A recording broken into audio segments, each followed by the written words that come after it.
Hello, sir. We are at Mobile World Congress in Barcelona, and so good to meet you here at your booth with a very special concept, a digital operator in the middle of the mobile world capital. Yes. How do you explain your presence here? It is a new one with a new concept. What do you bring new here? So in the last 4 years, we have been in a transformation from being a traditional telco, which has a 32-minute relationship with the customer, to what we call a digital operator, which has a 1,440-minute relationship with the customer.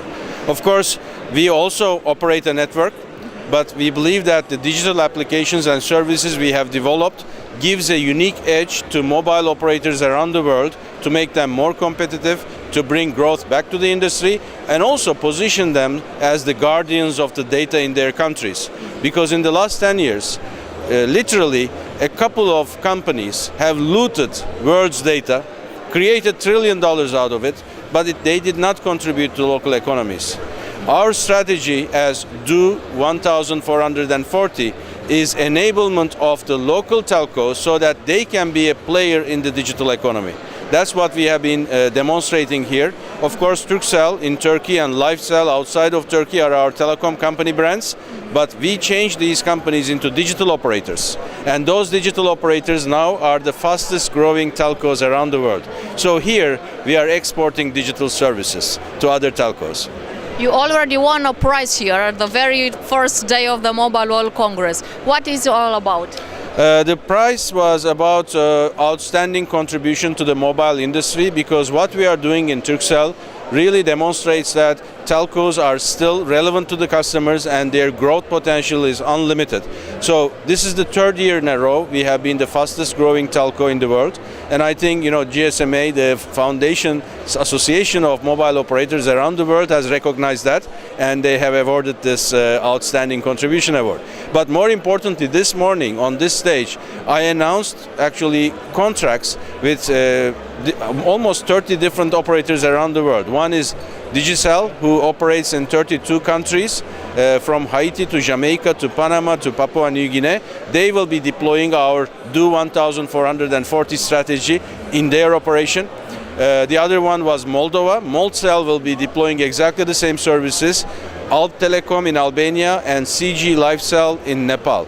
So this is going to be an export that we will be doing, and we will develop long-term royalty-based relationships with other telcos around the world. What about Romania? Are you interested? Because we are so many connections, it could be a very good opportunity. Until now we have one customer in Moldova, which is very close to Romania, but we did not talk with the operators in Romania, so we look forward to also talking to them.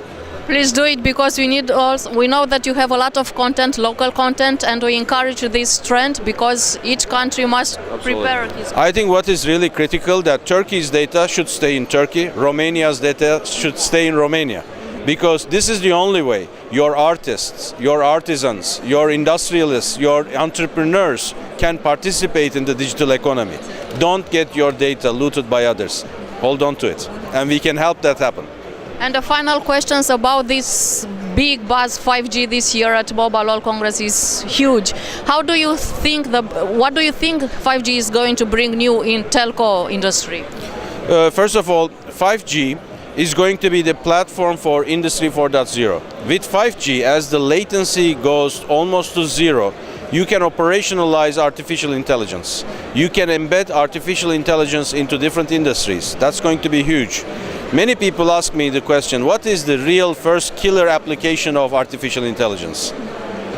Everybody will be able to speak any language in the world without any education.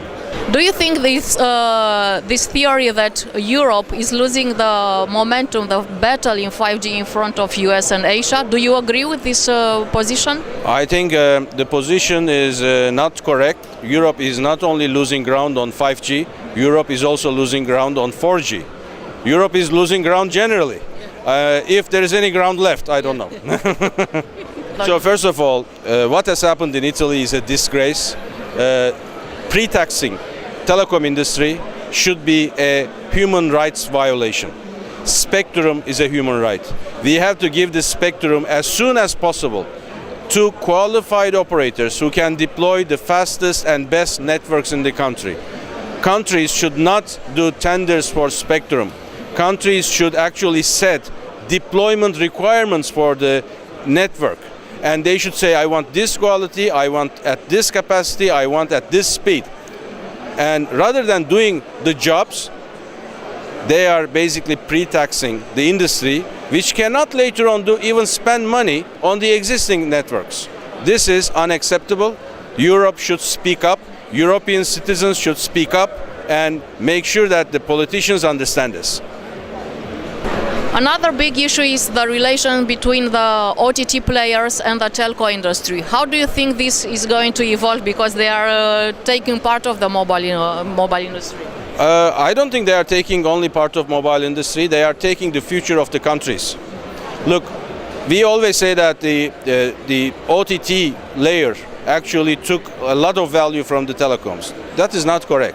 It has taken a lot of value out of the local economies. If the data is processed in another country, that means you are losing jobs, you are losing investments, you are losing tax dollars, and you are basically being slave of the information processed and provided you in the form of fake news.